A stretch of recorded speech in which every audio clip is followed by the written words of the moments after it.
आंतर्जातिक महिला दिवस उपलक्षे समस्त को शुभेच्छा और अभिनंदन। आज आम महिला दिवस रे महिला माने किभली भाव में परिवेश प्रति सचेतन हो पारे से संपर्क में आम किसी उद्यम जारी रखीचु।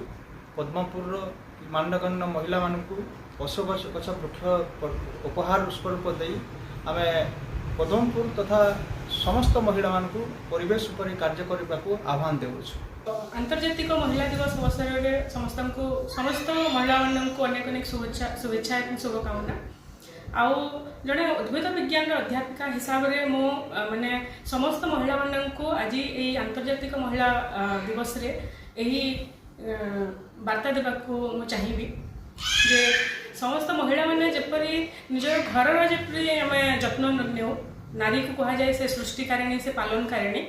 तो आम निज परिवार को जपरी आम लालन पालन करूँ आम जत्न नेउ ता बाहर भी आमर गोटे कर्तव्य अच्छे आउ जहाँकि आम परिवेश को आम सुरक्षा देवा। आमर जो प्रकृति माँ अच्छी आम मदर अर्थ को जपरी आम सुरक्षा दे पारिबा। तो से उपरे माने सचेतनतार गोटे वार्ता है जे समस्त महिला माने आम आज दिन में प्रतिज्ञा नेबा कथा जे आम प्रकृति को आम सुरक्षा देवा।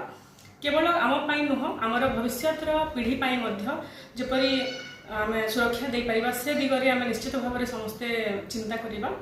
आउ एबे आम देखुछु विभिन्न प्रकार समस्या जहाँ आमर प्रदूषण है, ग्लोबल वार्मिंग है, क्लाइमेट चेंज रोचे से सब माने विषय रे माने वृक्षरोपण एकमात्र एपरि एक पंथा जहाँ को आम आपणाई पारिबा एवं आम प्रकृति को आम रक्षा करि पारिबा।